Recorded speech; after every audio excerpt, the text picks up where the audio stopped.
భార్య ఒంటి నిండా బంగారం వేసుకొని దేవుడు దీవించాడని తిని పడుకోవాలండి. అదండి సేవ ఈ రోజుల్లో. మేము ఖండితంగా సువార్త చెబుతాం. యేసయ్య చెప్పాడు, సువార్త చెప్పమని ఆజ్ఞాపించాడు. సువార్త ప్రకటించకపోతే మాకు శ్రమ అనే భారం మాలో ఉంది. సువార్త అంటే ఏమిటి? మా చర్చికి రండి మీకు డబ్బులు వస్తాయి, మా చర్చికి రండి మీకు రోగాలు నయమైతే, అది కాదు సువార్త.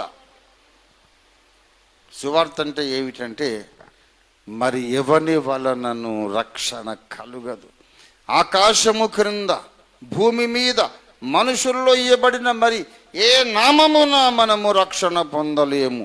నజరేయుడని యేసు నామముననే రక్షణ పొందవలెను. యేసును నమ్ముకుంటే నీకు పరలోకం గ్యారంటీ.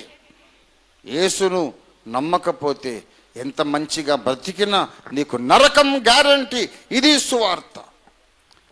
ఇలా చెబితే కొడతారు కదా, కొడితే మరి నేను ఊరుకుంటాను, నేను కూడా కొడతా చట్టంతో. దేవుని స్తోత్రం కలుగును గాక. అది ఏలియా స్పిరిట్ అంటే. అలాంటి ఏలియా స్పిరిట్ కలిగిన ఏకైక క్రైస్తవ సంస్థ ఇవాళ ఓఫీర్ మినిస్ట్రీస్ ఇంటర్నేషనల్.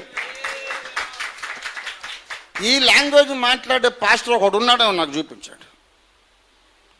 ఎవడింట్లో వాడు కూర్చొని తిని పండుకొని మగ నీతులు చెబుతారు.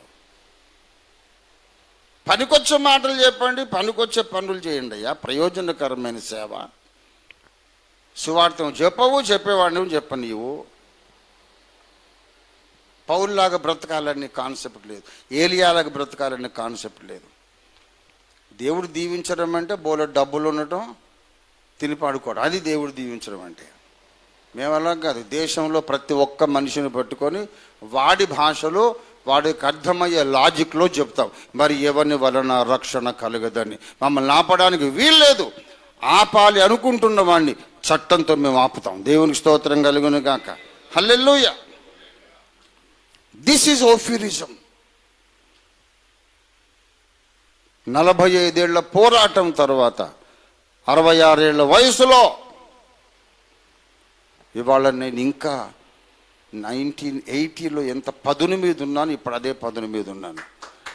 ఏ మాత్రం అన్నా తగ్గాను నేను? చెప్పండి. నన్ను 30-40 ఏళ్ళు బట్టి చూస్తున్న వాళ్ళు ఉన్నారు. తగ్గాను నేను? ఇంకా పదును పెరిగింది. ఇంతకుముందు కంటే ఇప్పుడు ఇంకా గట్టి కొడతాను. ఇప్పుడు అనుభవం వచ్చింది. మా హక్కులను నువ్వు భంగపరచడానికి వీళ్ళు. దాని కొరకు రాజకీయాన్ని వాడుకుంటాం, రాజ్యాంగాన్ని వాడుకుంటాం.